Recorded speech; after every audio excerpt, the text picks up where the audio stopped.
This is the final keynote for the day. I would like to welcome Anand Ramdeo. He is the Managing Director for Ranosys at the UK and the EMEA region. Anand comes with around 2 decades of experience, and primarily he is responsible for the growth strategies of Ranosys. So, Anand, I will let you share insights on your topic today. Over to you. Thank you, Yash. Let me quickly share my screen, and I hope you can share my screen, Yash. Okay. Uh, Thank We have you. your screen, go for it.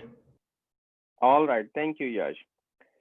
So thank you, everyone. I believe it has been a nice, long, and insightful day for all of you guys. I want to start by sharing about how what I believe is the true source of happiness for all of us. I believe that the biggest source of happiness is the sense of gratitude that we can all derive from within, because it helps us in focusing on what is good around us. So, before we start this session, I would like to express my sincere thanks to everybody who has put in a lot of hard work in organizing this event and all the participants who have taken their time out to attend this event. I believe that all of us have gone through a bit of a struggle in the recent months because of the pandemic at both personal front and professional front. Um, and I've been looking forward to present my thoughts, because when you have something to look forward to, it makes it a little bit more easier for you to focus your energy on. So I've been looking forward to presenting my thoughts on the future of e-commerce with you all. And so let me start with a very brief introduction on why I believe that I would be able to share my thoughts with you. I'm the managing director for Ranosys Technologies and have the privilege of serving our global brands with their e-commerce strategies across the globe. Uh, and this exposure has given me or helped me in forming my opinion on what is happening in the e-commerce world. And I would like to share that all with you. So as we speak, we are still in the middle of a global pandemic. As of 24th November, uh, there were there was a huge increase in the number of cases across the globe. For many businesses and individuals, they had big plans for 2020, and because of COVID, there is a huge impact on those plans. As we speak, countries and businesses around the world are learning to cope with this, learning to survive in this new normality. And many businesses are trying to thrive because they know that normality, as we know, we may never be able to get back to it.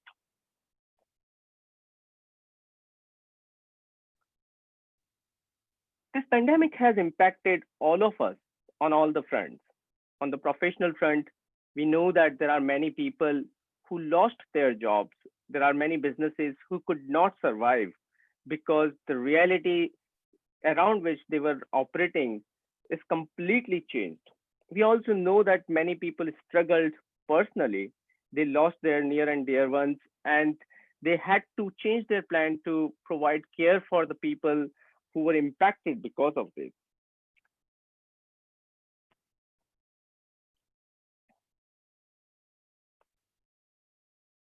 But in all of these, what we have to remember is that all the crises also gives us opportunity to sort of learn from these and see what best we can potentially do based on the new normality that we live in.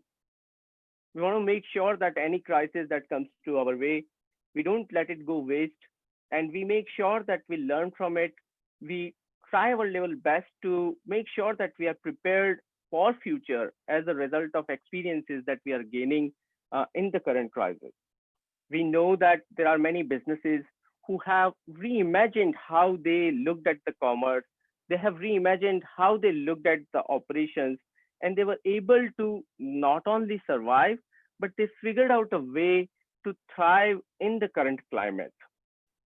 And I personally believe that as a result of it, there are businesses who are better prepared. There are governments, there are healthcare institutes, they're all better prepared to take care of or to manage these kind of pandemics, these kind of crises in a much better way in future. And there are plenty of things for us to share about. We are working in an industry that, fortunately for us, is growing very rapidly because of various restrictions that is there on the physical retail. Nike, for example, reported recently that they had an 82% rise in their revenues from July to September. And they realize that the digital is the new normal, and the consumer today is digitally grounded, and they will not revert back. So the habits that we are forming, they are going to stay with us for a long, long time. We also know that some of the industries which were not very digital friendly, such as grocery, they have seen a massive intake on the digital front. In the past 7 days, Adobe reported that grocery orders have increased in the tune of 560% because of the Thanksgiving and because of the various restriction on the physical movement. And these signs that the online purchases are increasing are the are basically forming the habits in the individuals at this stage.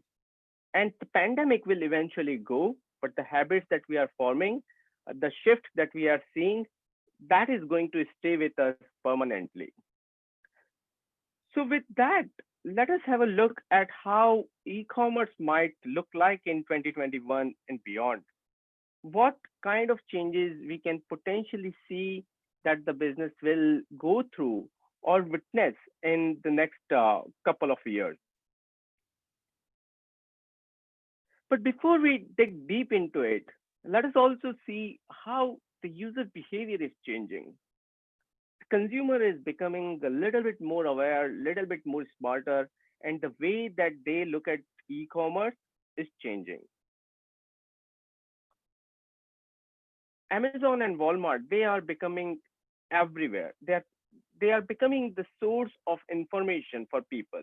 So irrespective of what brand a consumer is purchasing, they would potentially start their journey on these platforms to do their research. They would go to these platforms and see what kind of insight it is that can they derive on this on these platforms. Are there any reviews? Are there any ratings? Are there any question answers that can help them determine that this is the kind of brand and this is the kind of product that they want to engage with?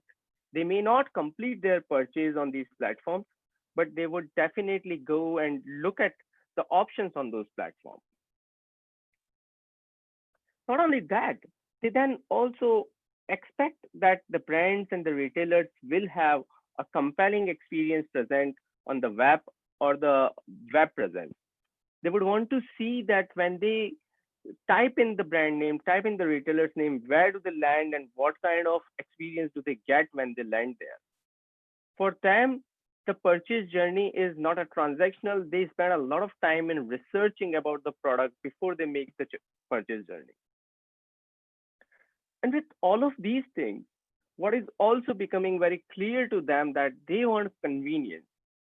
There are people who would pay more for the product if they have better convenience in the shopping experience, in the return policies, in their ability to receive the product as per their suitability. So all of these things are becoming more prominent in their behavior. Along with these transactional nature related behavior, they are also thinking about software issues that are probably peripheral, but they are becoming very important. They have strong affinity towards corporate activism. They want to interact with the brands that are more inclusive in nature. They are more supportive of diversification or diversified behavior, more environmental friendly. Brands that are doing more sustainable commerce and responsible commerce in their operations. So all of these things are getting into the play when people talk about e-commerce. But with all of these, the fundamentals of the e-commerce are not changing. Brands will still need to build awareness around their identity. They will still need to think about various marketing channels, various brand building exercises, SEO, SMM, PR activities, whatever that they are doing currently to build awareness, they would probably continue to do that. After building awareness, they will continue to think about building relevance. They would continue to need to think about building trust in the communities in which they are operating. They would continue to need to think about fulfillment, because ultimately, from generating awareness to building to completing the order, it's the experience that matters in all of these steps. And after the delivery is done, after the order is completed, then they need to think about building loyalty by ensuring that there is a channel, there is a communication channel open between the clients, between the consumers and the brands. And if there are any reasons for returns or complaints, they are handled appropriately. And finally, they need to think about how do they then convert this loyalty that they may have built into something bigger by ensuring that these loyal consumer base becomes their fan, their promoter, and that will determine the true success for a brand. So all these fundamentals are still the same, but the tools and the technologies and where the brands will spend their time and energy on, that would probably tweak a little bit based on what we have seen in this pandemic and based on how the habits are forming in this pandemic.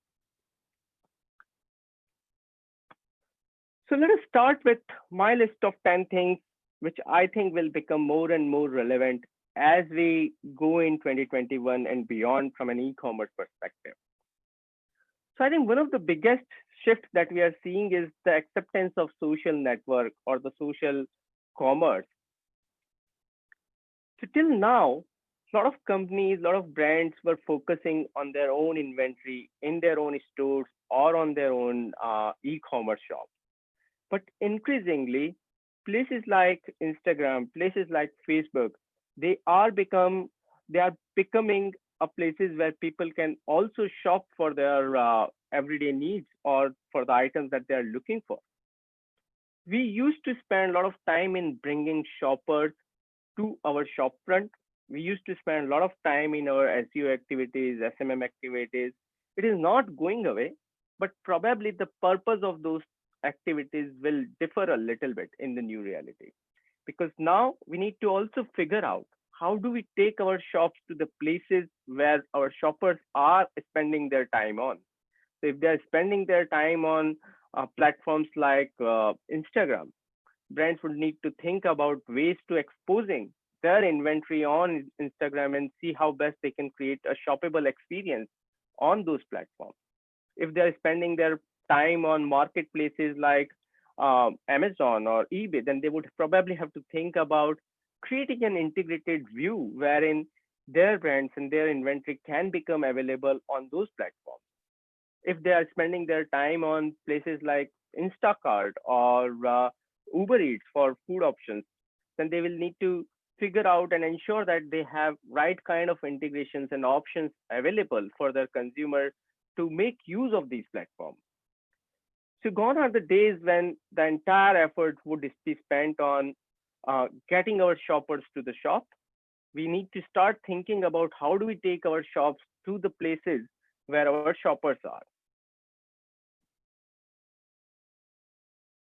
Once the shoppers are on your shop front, on your storefront, I think that's where you are as a brand in more control of how do you sort of help them navigate in the shopping journey. We know that just before the purchase decision is made, there are a couple of places where consumer will spend a lot of time on. They would spend a lot of time on the product detail page. They would spend a lot of time on the search operation, and they would spend a lot of time on ads, another website for your reviews, and finally check. Now, out of these 5 buckets, there are 2 buckets that often we cannot control from an experience point of view. We can control up to a certain extent, but from ads and another website, there's only little that we can control. But once a shopper has landed on the page, on the website, that's where we can potentially control. And we see A lot of experience-driven changes will come on these particular aspects. So when we talk about product detail pages, we believe that content would continue to become king. There will be a lot of time spent, energy spent on ensuring that the right kind of images, right kind of videos, 3D rendering wherever possible, right kind of description of the product, and the story behind the product or the brand would become more and more prominent on those pages. We also believe that user generated content in the form of reviews and questions to demonstrate the trust in the brand, to demonstrate the trust in the product would continue to become more and more relevant. Uh, Similarly, transparency in the transactional behavior with the price, with the return policy, with the stock information, with the delivery information, all these information would continue to be surfaced on the product detail pages to ensure that once a customer or a consumer is landing on the page, then they have got all the relevant information to make their purchasing decision. Likewise, while just before the product detail page, they would potentially start their product discovery journey on the search bar. And in the search, we are seeing that voice assisted search, visual search, contextual search, and the AI driven search, which would try and understand that what is it that the consumer is looking for. When they talk about a specific phrase in the search bar, there will be there will be guidance available to them on what could they potentially mean. Uh, a red dress for a person from a certain demography would mean very differently and would potentially surface very different kind of results than another.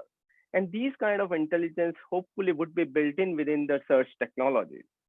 And likewise, what we are also witnessing is that there are many considerate purchases that are going digital.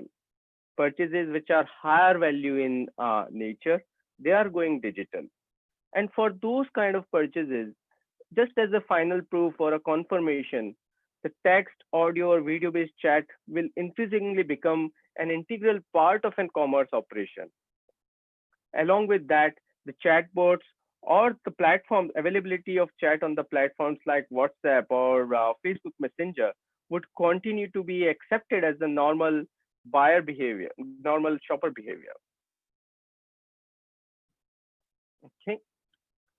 So the third thing that I think will happen in 2021 and beyond is the collaboration between brands and retailers.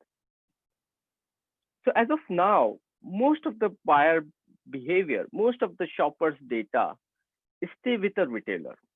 Brands would often do not have the visibility of how shoppers are interacting with their brands, how much of that particular product that they're buying in a specific retailer, what kind of seasonality, they need to rely on their own research.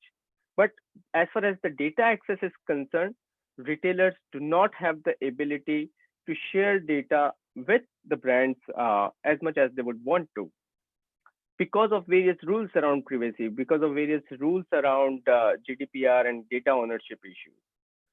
I believe that in future, we will see a lot more collaboration, a lot more tooling support in how this data can be shared and accessed jointly by both brands and retailers. And once this data is shared, then I'm hoping that that will give a lot more richer data analytics to derive meaningful inferences from this data that will eventually help both shoppers as well as retailers and the brands.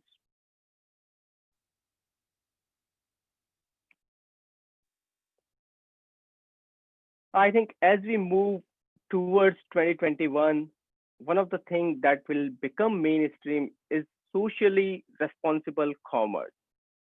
Uh, there are companies and there are brands, they have strong affinity towards a specific cause. And those causes will continue to become their center theme of the entire operations. And that will help them connect with the right kind of buyers that they would want to engage with. And when that kind of engagement happens, it is natural to imagine that those are the people who will become promoters of these brands. They will become advocates of these brands. and that would continue to grow. Similarly, recycling and the pledge for carbon neutrality, we believe that that will become a norm. Companies like Amazon, they have already taken a pledge for carbon neutrality in their operation. And that is setting a bar so high because the kind of scale with which that they operate in, if they can do so, consumers will demand or probably expect that all the other brands will follow the suit. Likewise, they would also assume that or ask for it that be transparent in how you take care of your entire supply chain. Show us relevant certificate, whether it is fair trade for food related product or another certifications that may be relevant for the kind of product that you are dealing with, to ensure that there is a fair treatment to all involved, including animals, and there is no inhuman treatment for anybody in the entire ecosystem. They would also ask for support for diversity and inclusion across the organization. And they would want to make sure that the brands that they are dealing with have fair and transparent corporate policies. And this responsible behavior would become more and more commonly visible on various social channels.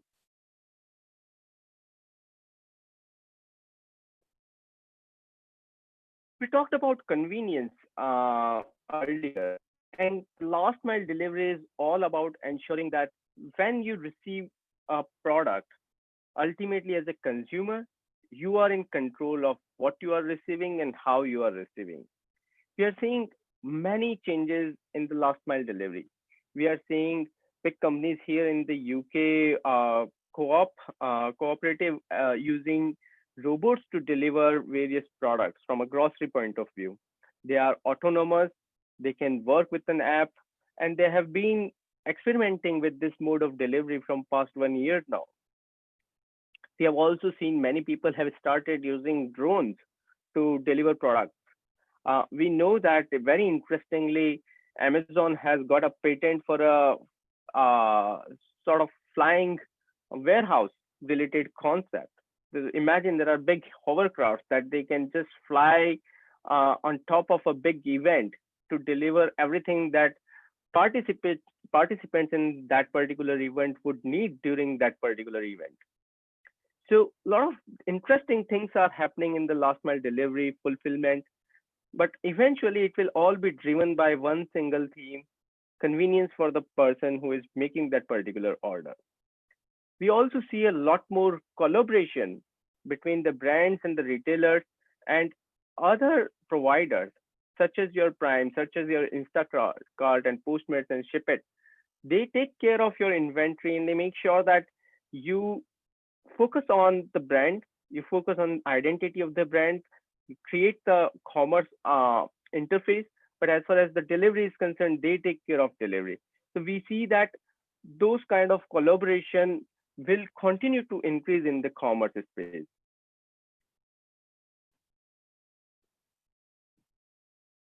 Finally, as far as mobile is concerned, mobile is not going away anytime soon. It is just going to increase in the usage.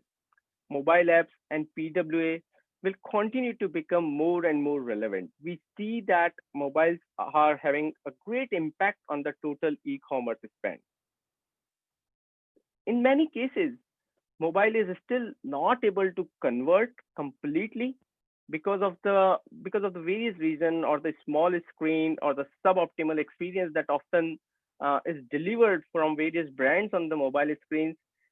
Transaction is not getting completed on the mobile, but nevertheless there are many transactions that are starting on the mobile and then they are getting finished on some different devices. So as far as attributing the right channel is concerned, it is very important for brand to understand that the mobile may not be contributing in completing the sale, but it is contributing massively in ensuring that the sales are initiated, engagement is built up, and then transaction potentially happens either in store or on website or on any other avenue. But having that ability to attribute that where the sales was originated, where the engagement was built, and what is the impact on the average order value because of the presence on mobile, that data would continue to become more and more relevant, and more businesses and brands would continue to try and find out what is the correlation, and then based on that they would invest accordingly on their mobile strategy.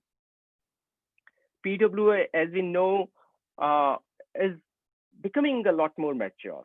When we talked about PWAs last year, we saw that this as a concept, it has not become as much mainstream as we thought it would, but it shows promise. It shows promise, and it shows that for certain kind of use cases, PWAs are probably a lot better proposition than the mobile app. So we would continue to see that shift. Mobile strategy would continue to remain relevant and important, but we would see a slight shift from mobile apps to PWA in 2021 and beyond.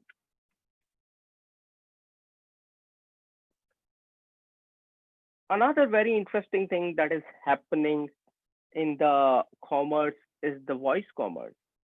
Now, when we talk about voice commerce, it is not just limited to be able to complete an order or a transaction using smart speakers. Smart speakers are becoming ubiquitous. We see that this is an old report, but even in 2018, smart speakers were the eighth most used smart device by people in the US. And we know that their usage has skyrocketed in the past few months. But till now, many people are still using speakers for their mundane operations, like uh, getting their weather update, getting their news, listening to the music. But we have seen that habit is changing. They are now starting to use smart speaker as their shopping list. They started using the smart speakers to get voucher codes. They are getting they're using smart speakers to sort of have their own shopping assistant, or their own companion for exercising routine. So brands are figuring out different way to enable the engagement using smart speakers. Nike, for example, has an app or a skill on Alexa, which would let you do exercise with that skill. So it is not about only completing a transaction, but we would continue to see interesting usages of smart speakers wherein they would continue to build engagement with the brand. Another use of voice that we have seen is that the voice is becoming available outside the speakers as well. So there are many technologies that would make voice enabled applications. So voice is being used for navigation, because navigating a shopping journey is still a very manual task. You will still have to navigate couple of screens before you couple of screens and couple of clicks before you complete a transaction. For items that are repetitively or that can be purchased repetitively, voice can offer an interface that is a lot more compelling for many users. Voice can in many ways also remove the digital divide, because there is still a part of the generation who may not be as digitally active, as digitally efficient as other demographics are. For them, voice is still a medium that they are comfortable with. And if they have the ability to tell an app that they want to purchase something, they would potentially do that.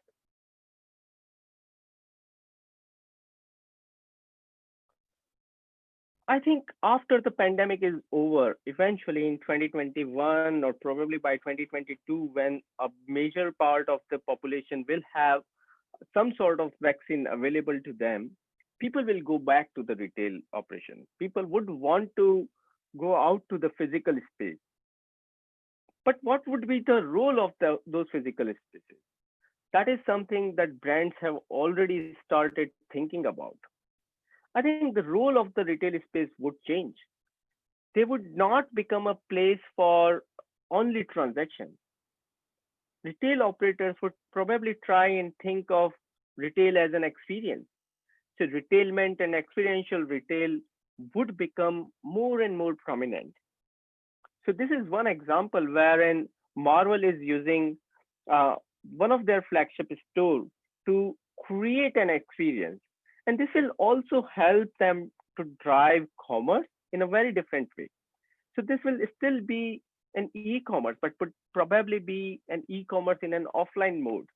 So stores like this, they would probably have a lot of kiosks, self-serving kiosks where people can experiment, engage with the brand. They can do certain kind of activities that may be relevant for that particular brand. And by doing so, they would be exposed to many different products and have the ability to complete that transaction. So I think the role of retail would continue to change, and from providing a place where transaction happen, they would probably become a place where engagement happens, where the experience is given in the physical format to build better engagement with the consumer base.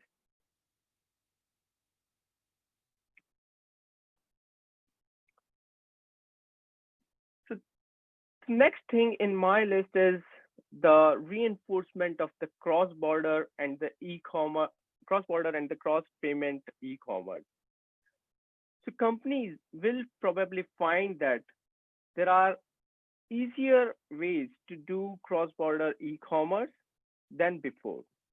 The logistic companies would probably take care of a bulk of the issues around compliance, bulk of the issues around taxation, and they can potentially focus purely on building their brand and creating marketing channels in various markets. People would also start to see cross-border e-commerce opportunities as a way to their de-risking strategy, because they might think that a pandemic like this is not going to be the last. There may be future crises of various different nature that can come our way, and because of which, if their local operations are destabilized, because of which, if their local supply chains are destabilized, it would probably be better to think about about their ability to expand into different markets. And that, in my opinion, will continue to become a norm where people think about cross-border opportunities as a new norm.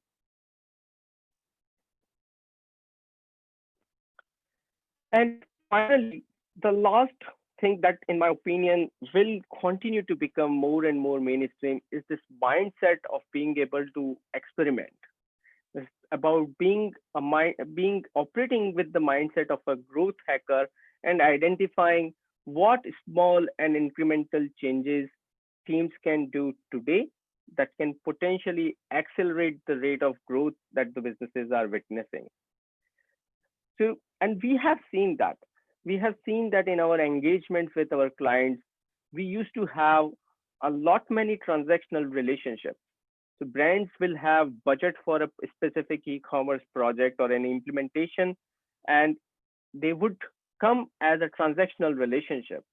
What we have seen is that instead of that, the businesses are now taking the mindset of operating in a very agile manner, operating in a way which allows them to make small incremental changes on a day-to-day basis, because they have realized that although big plans are important, uh, big projects are important to make start changes when you're talking about replatforming, etc. But once you have your base in place, you can't leave that base as it is, because your competition is not idle. Your competition is moving really fast, and it is very important to make continuous progress on the platforms that you are building. We also have access to the kind of data that was not available before. We currently have access to platforms, tools, and technologies that can help business understand the meaning of that data.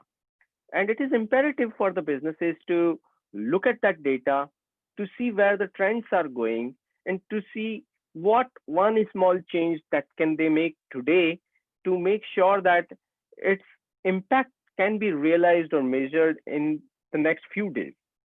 And having that mindset will ensure that people are progressing in the right direction. People are making incremental changes um, to make the progress that we all hope for. And I think with this point, I would want to sort of go back to my final slide, which final slide or the first slide, which talks about gratitude. That we have made good progress in the past few months. We know that pandemic was tough, it was hard for everyone, but we have made good progress at every front we could potentially make. We know that vaccine is in place now, and things will become better. And it is important for us to sort of realize that and realize the various reasons for which we can be thankful for. I personally am thankful that I'm still alive and I have not lost anybody in my personal network. I'm still able to work and I live in a safe environment and without any financial uncertainty. Small things like having an access to family and entertainment and a little bit of sunshine, considering that I'm in the UK and fresh air. This all makes you realize the value of good things that you have in your life. And with that, we continue to stay happy, we continue to make progress, and we hope that 2021 will be a lot different from what we saw in 2020. Thank you. Yes, Awesome, I'm Anand. not sure if there are Uh, any questions. I think Anand, we were not keeping questions for the keynote in interest of time as well. So, guys, let us just move on to the final closing remarks by Ranosys CEO RV in the next track. So, see you all there. Thank you. Thank you.